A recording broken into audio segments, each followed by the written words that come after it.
এই শেষমেশ এই বান্ধবীকে বিয়ে করতে হলো? এই ন্যাকামি করিস না তো, এসব কিছু বাদ দিয়ে চল তোর বাসায় যাই। আমার বাসায় তোর কি কাজ? আমার বাসায় তোর কোনো কাজ নেই। ও মা, বিয়ে করলি আমাকে, এখন বউ নিয়ে বাসায় যাবি না? বিয়ে করেছি মানে এটা কি কোনো বিয়ে? আর তোকে বিয়ে করেছি তাই বলে কি আমার বাসায় নিয়ে যেতে হবে তোকে?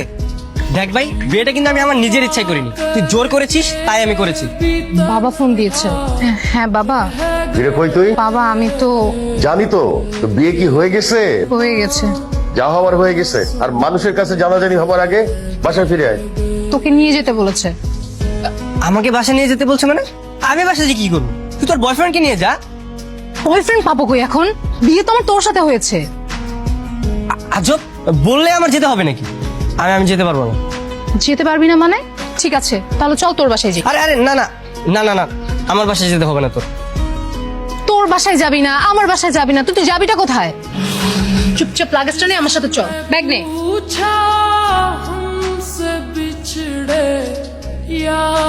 আসসালামু আলাইকুম আঙ্কেল। আঙ্কেল? এই, তুমি না আমার মেয়েকে বিয়ে করেছো? শ্বশুরকে কেউ আঙ্কেল বলে নাকি? আসলে আঙ্কেল প্রথমবার বিয়ে করেছি তো, পরের বার ঠিক হয়ে যাবে। পরের বার মানে কি? তোমার কি আরেকটা বিয়ে করার শখ আছে?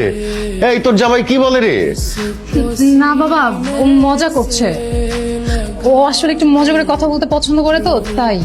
একবার শুধু এই বাসা থেকে বেরোতে দে, আর জীবনও তোর সামনে আসবো না। সামনে আসবি না মানে?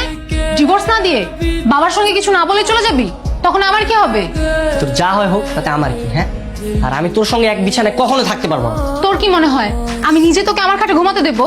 মানে আমরা দুজন এক খাটে ঘুমাবো, আমি থাকবো বিছানায়, তুই থাকবি মাটিতে। অসম্ভব, আমি মাটিতে থাকতে পারবো না। আমি কেন মাটিতে থাকবো? তুই থাকবি মাটিতে।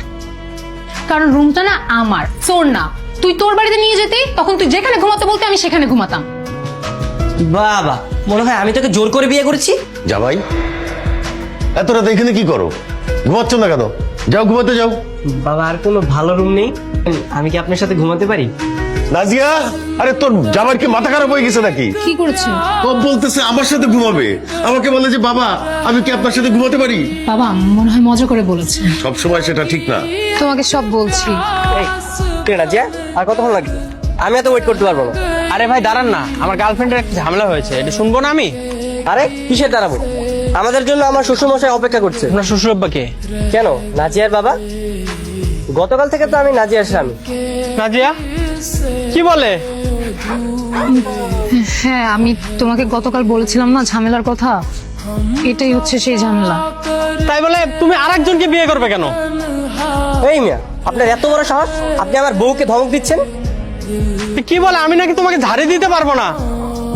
ঠিকই তো বলেছে। তুমি অন্যের বউকে ধমক দিবা, সে কি এটা মেনে নিবে নাকি?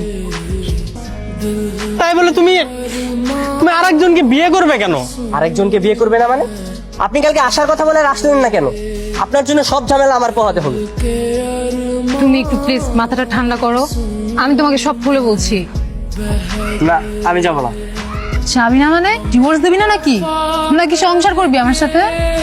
গতকালকে ছিল কাজী অফিসে, একদিন যাইতে না যাইতে উকিলের বাসার নিচে। ঘটনাটা কি? স্যার ঘুরতে বের হয়েছি, প্রেম করতে। প্রেম করতে? বাহ, হানিমুন পিরিয়ড চলতেছে তাই তো? ভালো ভালো। এই মালটা কেটা? স্যার, ও হচ্ছে নাজিয়ার বয়ফ্রেন্ড। বয়ফ্রেন্ড? নাজিয়া, মানে একদিন যাইতে না যাইতেই আপনার ওই বয়ফ্রেন্ড নিয়ে ঘুরে বেড়াইতে হবে? স্যার ও তো এখন আমার ভালো বন্ধু। পৃথিবীটা কত প্র্যাকটিক্যাল হয়ে গেছে। কি ভাই, কষ্ট লাগে? গার্লফ্রেন্ড অন্যের হাত ধরে চলে গেছে, কষ্ট লাগে না? আমার একটা গার্লফ্রেন্ড ছিল, ও অন্যের হাত ধরে চলে গেছে। আরে কি কষ্ট। আসলে স্যার মানে হঠাৎ করে বিয়েটা হয়ে গেছে তো আমি মানে কোনো কিছু বুঝতেই পারিনি। আমরাও বুঝতে পারি নাই। আসলে হয়েছে কি, গতকালকে এই দুইজনে হোটেলের কেবিনে আমরা সন্দেহজনক অবস্থায় ধরেছি, তারপর বিয়ে পড়াই দিছি।